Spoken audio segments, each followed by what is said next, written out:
It's time to hit the jackpot on Bowling for Dollars, New York's big money and big prize game show where everyone is a winner. And now for all the fun and excitement, here's the man with all the dollars and all the prizes, the kingpin himself, your host, Larry Kinney. Hi, everybody. How you doing? Oh, we got a loud crowd here tonight. How's it going, you guys? This is my review, Paul Maxey, for Bowling for Atari 2600. This may be the best sports game on Atari as far as I'm concerned, at least for a one-player, and it is very well the best Atari game that you never play. I'm telling you. Look at that art.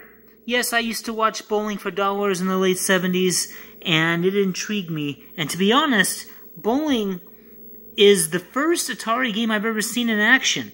Up in the mountains in California, I think my dad, we were visiting one of my friends of the family, and I was a little kid in a cabin up in Big Bear, California, and all of a sudden I just see they're playing this game on the TV, and I think I kind of knew that this was something new to me, something revolutionary. And you know, Bowling for Atari 2600 plays pretty well. It's got different varieties of games to play.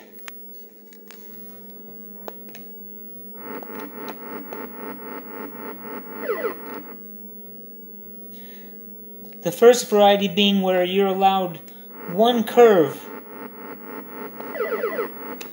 much like you see the pros do. It's hard to be like the pros. These guys are having fun out there.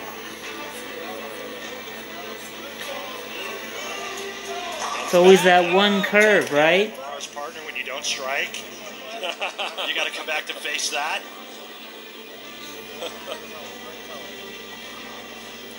Osku knows how to bring it home.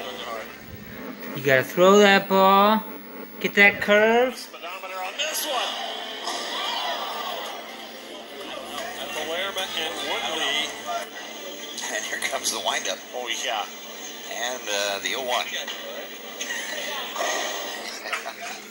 Yes, I enjoy Bowling for Atari 2600. It's very simple in theory. But can you bowl 300? I don't know.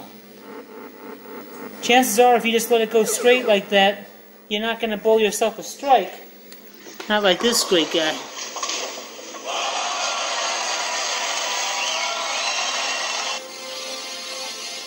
And you can get spares too.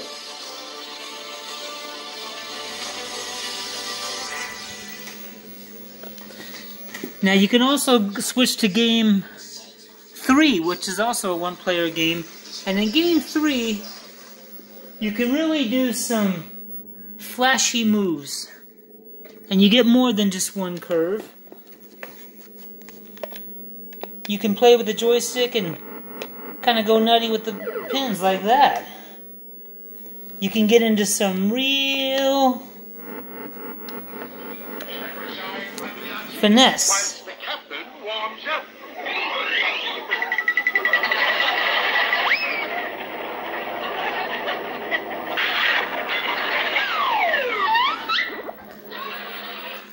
That is right. So you give it your best shot, hoping for a strike.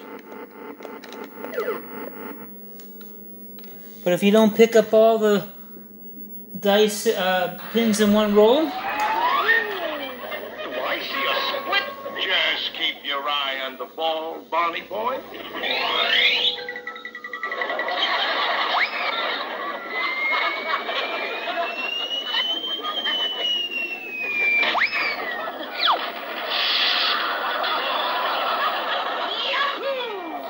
you can hope to be a real master like our boy Fred Flintstone. So in the second game, yes, you get to do all the crazy curving you want.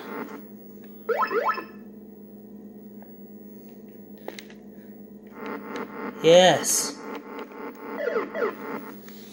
Just like a real live In the flesh, Fred Flintstone.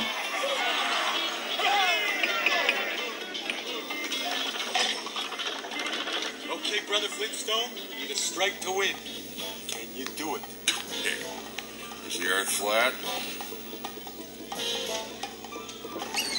You gotta be confident like our boy Fred Flintstone if you want to be a hot bowler.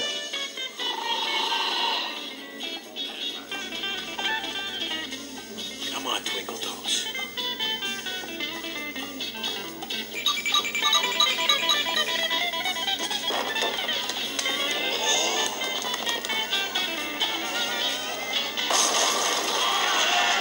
That's right.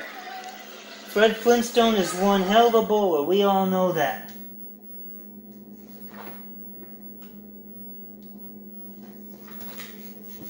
Now, Game 3, or Game 5, I should say, is more of a straight shot, and you do not have any opportunity to curve the ball like you did in Games 1 and 3. It's just a straight shot.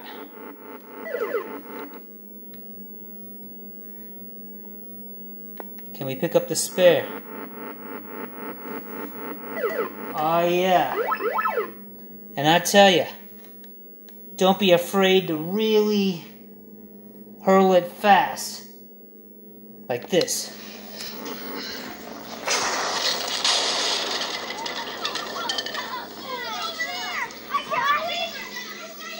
That's right. That's what you gotta do. Bowling is serious, man. You can't be goofing around.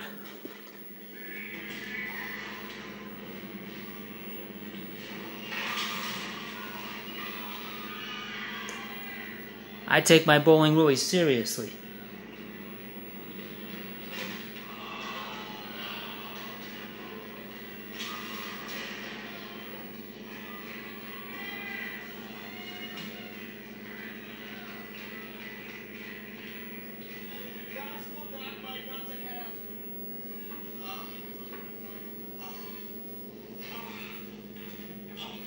Let's not see any of that on the court.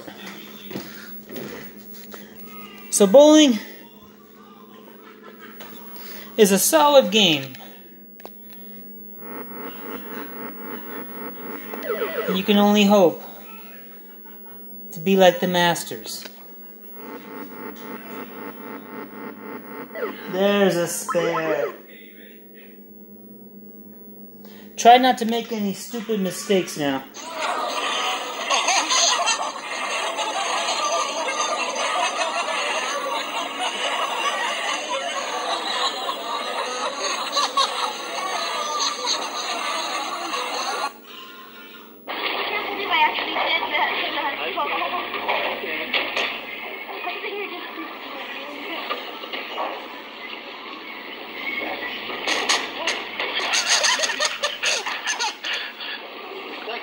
What are you doing? If you're going to play home video game bowling, don't be like this guy.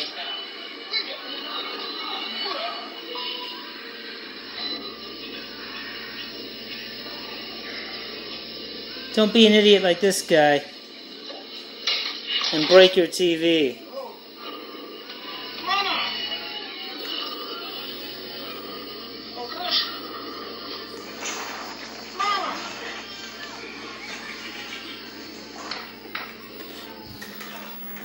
You want to line up that ball.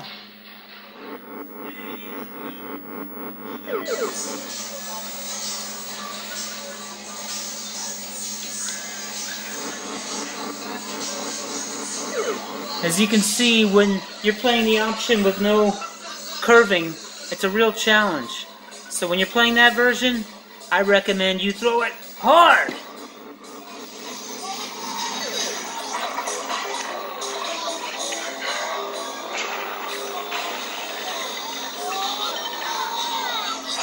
Like that. So I think bowling for Atari 2600 is a winner, especially when you're a loner like me, because I got no friends, so I play bowling. It's a one-person game. Alright, you guys, have a good night.